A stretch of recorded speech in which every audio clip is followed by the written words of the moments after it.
semua dan khususnya pada Bu Selvi selaku dosen pengampu kami.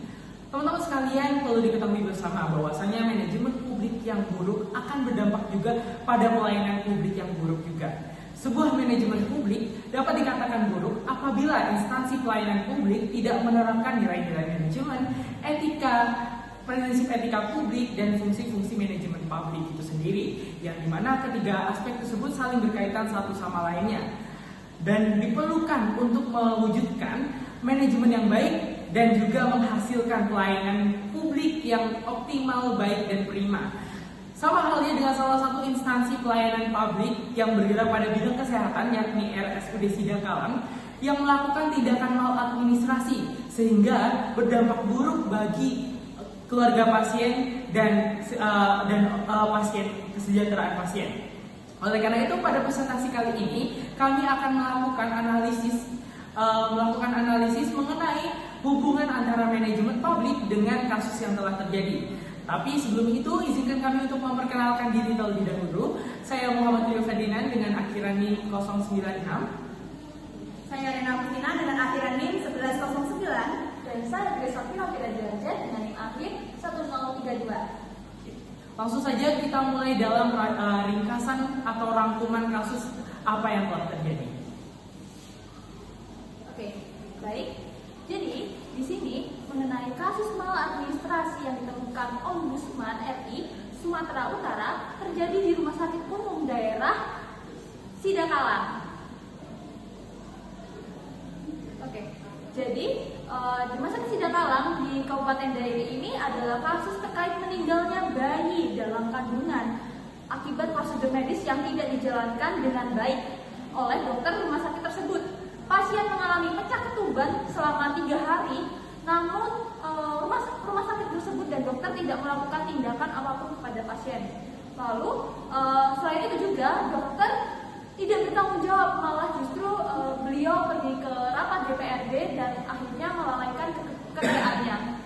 Dan laporan akhir hasil pemeriksaan telah disampaikan oleh Bupati Dairi dari rumah sakit pihak medis terkait sebagai bahan evaluasi pelayanan publik di RSUD Sidakalang.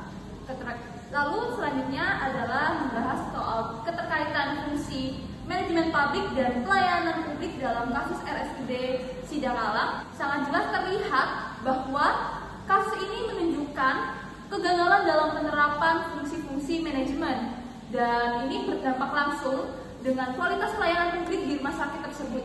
Yang pertama kita bahas tentang fungsi manajemen publik yang terkait, yaitu yang pertama mengenai perencanaan atau yang planning. Di sini harus menetapkan prosedur dan protokol yang diikuti dokter dan petugas medis dalam merawat pasien. Lalu berikutnya ada pengorganisasian atau yang disebut dengan organizing, di mana harus mengkoordinasi tugas staf medis dan sumber daya rumah sakit agar pemantauan dan penanganan pasien terlaksana dengan baik. Lalu yang ketiga ada kepemimpinan atau leading, di mana memastikan dokter dan staf mematuhi protokol, menjaga kedisiplinan, serta memprioritaskan perawatan pasien. Lalu yang terakhir adalah tentang pengendalian atau controlling, memantau kebutuhan terhadap prosedur kesehatan dan mengevaluasi kinerja pelayanan rumah sakit untuk mencegah maladministrasi. Lalu berikutnya mengenai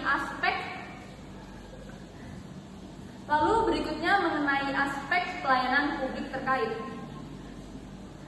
yaitu tentang penyampaian layanan atau service delivery, di mana rumah sakit harusnya menjamin pemeriksaan dan penanganan medis yang tepat waktu dan sesuai kebutuhan pasien. Lalu berikutnya tentang akuntabilitas atau accountability, di mana harus menuntut tanggung jawab petugas medis atas hasil penanganan pasien dan kepatuhan kepada prosedur. Lalu yang ketiga mengenai jaminan kualitas atau quality assurance, di mana harus memelihara standar layanan untuk mencegah kegagalan yang membahayakan pasien. Lalu yang terakhir mengenai kepercayaan publik atau public trust, yaitu di mana memberikan layanan kesehatan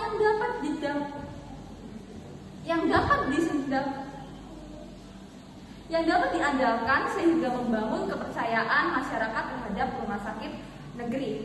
Jadi, keterkaitan ini menegaskan tentang pentingnya fungsi manajemen publik yang efektif untuk mendukung kualitas dan akuntabilitas dalam pelayanan publik, khususnya di sektor kesehatan seperti RSUD Sidakalang, agar pelayanan yang diberikan benar-benar mencerminkan kepentingan dan kesejahteraan masyarakat.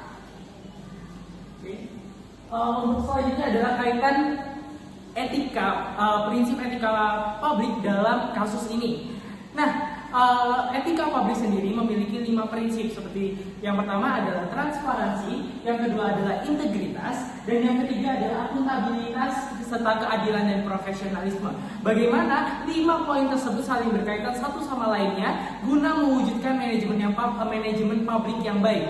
Namun pada faktanya pada kasus ini merupakan nilai-nilai etika tersebut tidak digunakan atau tidak berjalan dengan baik pada lapangannya, sehingga menyebabkan manajemen publik yang buruk dan juga pada akhirnya berubah menjadi pelayanan publik yang buruk juga.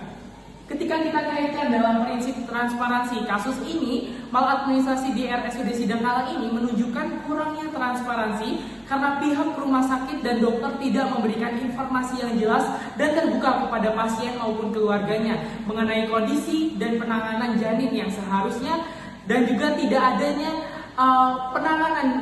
penanganan janin yang sesuai dengan standar operasional yang berlaku, sehingga menimbulkan ketidakpercayaan masyarakat pada kemudian hari. Yang kedua, pada prinsip integritas. Pada prinsip integritas, kasus ini sangat-sangat bertolak belakang karena dokter yang seharusnya menjadi penanggung jawab dalam pasien malah memilih untuk mengutamakan kepentingan pribadi dengan mengikuti rapat DPR, yang dimana hal tersebut tidak menjunjung integritas etika profesi. Dan rumah sakit juga terganggu ketika dokter yang bertanggung jawab tidak menjalankan kewajibannya secara jujur dan penuh tanggung jawab. Seperti kasus di atas, dokter dapat memilih menghadiri rapat dibandingkan memeriksa pasien dengan serius, mencerminkan penyalahgunaan wewenang, di mana hal tersebut dapat menciptakan pelayanan publik yang buruk. Yang ketiga, akuntabilitas yang lemah.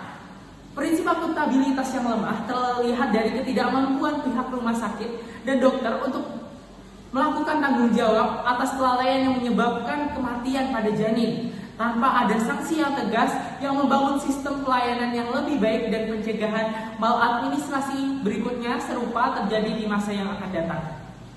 Yang keempat adalah prinsip keadilan.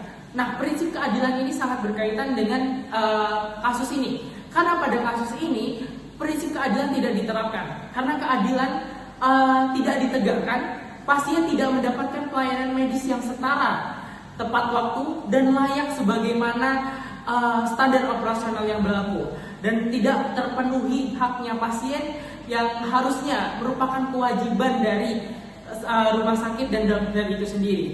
Hal ini berdampak pada diskriminasi layanan yang menyebabkan kerugian fatal tanpa adanya mekanisme pemulihan yang adil bagi pasien dan keluarganya. Serta yang terakhir adalah prinsip profesionalisme. 4 prinsip sebelumnya sangat berkaitan pada prinsip profesionalisme. Ketika 4 prinsip sebelumnya tidak dapat ditegakkan, maka profesionalisme juga akan bobrok.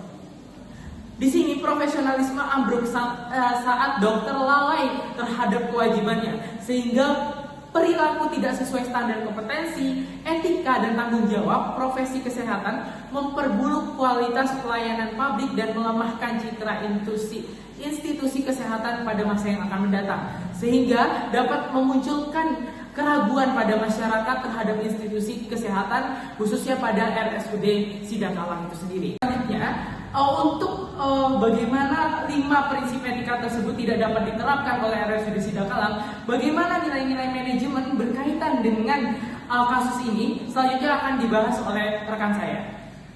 Oke, di sini jadi saya akan membahas mengenai nilai-nilai manajemen publik yang berkaitan dengan kasus ini. Yakni yang pertama ada nilai partisipasi dan inklusif, yang mana seharusnya dari pasien dan keluarga pasien yakni berpartisipasi ataupun mendapatkan informasi serta kelayakan pelayanan yang mereka dapatkan, tetapi malah mendapatkan ketidakpastian pada pelayanan dan kebutuhan mereka pada RSUD ini. Nah, yang kedua, adanya nilai kepentingan umum, di mana dari nilai kepentingan umum ini juga terabaikan dari kasus ini. Yakni dokter lebih mementingkan kepentingan pribadinya untuk datang ke rapat yang non medis dibanding profesionalitas menjalankan tugas sebagai dokter untuk menyelamatkan pasien yang sedang darurat. Nah, yang ketiga ada nilai kepercayaan publik. Jadi kurangnya rasa tanggung jawab pada pihak RSUD ini dan kegagalan dalam pelayanan menimbulkan keraguan serta di masa depan nanti atau waktu mendatang nanti kemungkinan RSUD ini akan menurun reputasinya karena tidak mendapatkan kepercayaan oleh masyarakat. Nah, yang selanjutnya nilai keadilan sosial. Nah, di mana seharusnya sebagai RSUD atau pelayanan publik harus menerapkan nilai keadilan yang mana setiap orang tanpa membedakan siapapun harus mendapatkan keadilan pada pelayanan kesehatan ataupun pelayanan publik lainnya. Nah, yang terakhir adanya nilai efisiensi dan efektivitas. Nah, di sini efisiensi dan efektivitas menurun karena prosedur yang tidak berjalan dengan sesuai standar, yang mana lalai, yang mana keterlambatan tindakan medis, pemborosan sumber daya, serta tidak sesuai jadwal yang berlaku pada RSUD ini, yang berujung hasil pelayanan yang fatal. Nah, selain itu, next. Nah, selain itu di sini ada refleksi tantangan dan strategi dalam penerapan manajemen publik pada kasus ini. Nah, yang pertama yakni ada tantangan terlebih dahulu. Tantangan pada kasus ini yakni tantangan pertama terletak pada lemahnya integritas dan profesionalisme aparatur publik. Kembali lagi, masalah integritas dan profesionalisme yang seharusnya seorang tenaga kerja, apalagi di sini pelayanan publik harus mempunyai nilai integritas dan profesionalisme, yang mana di sini malah menjadi tantangan. Pelayanan medis di sini tidak profesional dan tidak berintegritas, yang hanya mementingkan kepentingan pribadinya. Sekali lagi mementingkan kepentingan pribadinya dibanding bertanggung jawab pada kebutuhan pasien atau bertanggung jawab pada pelayanan publik. Oke, yang kedua, rendahnya akuntabilitas dan pengawasan internal.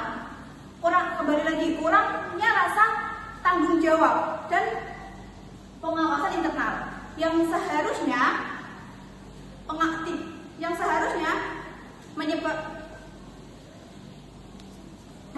yang seharusnya tindakan ini dikontrol atau diawasi oleh atasan, diawasi oleh sesama pelaksana medis, karena akan terjadi kurangnya mekanisme pengawasan juga membuat tindakan tidak profesional dan sulit dikontrol dan seringkali tidak mendapatkan sanksi yang setimpal. Oke, selanjutnya terdapat tantangan pada aspek transparansi dan komunikasi publik. Dalam kasus ini, keluarga pasien tidak mendapatkan informasi yang memadai mengenai kondisi pasien. Tindakan medis yang seharusnya dilakukan tetapi malah diabaikan. Ketutup informasi mengakibatkan hilangnya kepercayaan masyarakat dan mengakibatkan reputasi rumah sakit menjadi turun. Oke, yang selanjutnya rendahnya keadilan dalam pelayanan publik.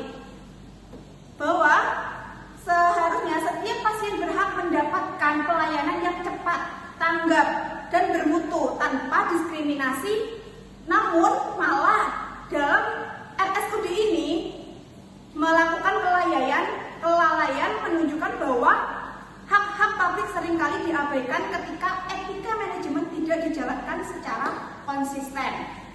Oke, yang terakhir, menumbuhkan budaya etika. Budaya etika ini sangatlah penting, yang seharusnya instansi publik menumbuhkan budaya etika organisasi ini dengan berkomitmen bersama terhadap nilai-nilai publik seperti integritas, akuntabilitas, komitmen, tanggung jawab, profesionalitas, kejujuran, keadilan dalam pengambilan keputusan dan kepentingan pelayanan publik. Perlu adanya pelatihan juga, seperti pelatihan dalam etika, dan perlu juga reward ataupun punishment yang didapatkan oleh tenaga medis, yang dimana reward pun harus diberikan diberikan kepada tenaga medis yang profesional, dan punishment diberikan kepada tenaga medis yang gagal, serta kepemimpinan etis agar institusi pelayanan publik benar-benar menjadi wadah yang berorientasi pada kepentingan masyarakat. Oke, dengan demikian kasus RSUD Sidakalang menjadi cerminan penting bahwasanya keberhasilan manajemen publik tidak hanya bergantung pada struktur kebijakan, tetapi juga pada nilai-nilai etika yang tertanam dan diimplementasikan dalam setiap harinya. Untuk selanjutnya di sini ada strategi penerapan manajemen publik, yakni selain ada tantangan dan juga harusnya ada penerapan strategi agar RSUD Sidakalang dalam pelayanannya berlaku dengan baik ke depannya, yang akan disampaikan oleh rekan saya. Oke, baik. Di sini melihat kasus-kasus yang kasus tersebut sudah diuraikan, di mana RSUD Sidakalang ini tidak dapat menerapkan prinsip-prinsip etika publik, manajemen publik, nilai-nilai manajemen publik dan lain sebagainya. Sehingga kita memberikan strategi untuk RSUD Sidakalang agar berbenah. Yang pertama adalah meningkatkan kepekaan dan rasa tanggung jawab individu pelaksana layanan. Sebagai petugas medis, harus dituntut untuk meningkatkan rasa empati kita terhadap lainnya. Jika pada kemudian hari terdapat dokter yang berhalangan, maka sudah seharusnya menjadi kewajiban bagi perawat ataupun rumah sakit mencarikan jadwal yang baru ataupun dokter yang baru, sehingga pasien-pasien dengan status gawat darurat dapat ditangani dengan cepat dan tanggap. Yang kedua adalah mendorong inovasi dalam pengambilan keputusan pelayanan. Pelayanan publik yang baik harus adanya pengambilan keputusan yang cepat dan baik juga. Oleh karena itu, di sini harus ditingkatkan inovasi-inovasi dalam pengambilan keputusan itu sendiri. Dan yang ketiga adalah memperkuat sistem koordinasi dan rantai komando yang jelas, di mana dalam RSUD Sidakalang ini merupakan sebuah teamwork atau kerjasama dalam suatu lingkungan kerja. Oleh karena itu dibutuhkannya kerjasama yang baik dan sistem koordinasi yang baik guna meminimalisir miskomunikasi antara satu sama lain. Dan yang keempat adalah pengawasan dan evaluasi kinerja tenaga kesehatan harus diperketat, di mana pada saat pengimplementasiannya pengawasan harus diperketat dan juga evaluasi harus dilakukan secara berkala agar dapat berbenah kemudian hari.